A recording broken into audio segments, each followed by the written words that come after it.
What does market leadership really look like in UV-grade calcium fluoride crystal market?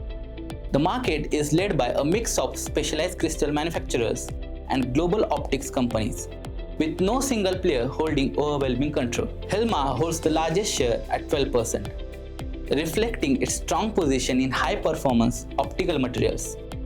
Corning follows with 10%, supported by extensive expertise in advanced materials and precision optics. Nikon accounts for 5%, while Thor Labs and Edmund each hold 4%. Together, these 5 companies represent approximately 35% of the total market. What does this tell us?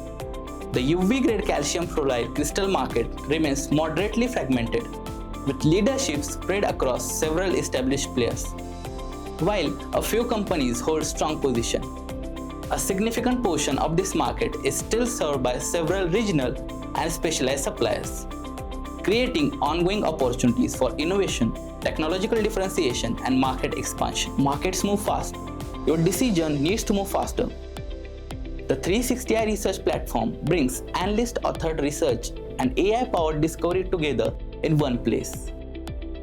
Ask targeted market questions, track competitors, explore industry shifts, and uncover timely insights that help your team move from data to confident action.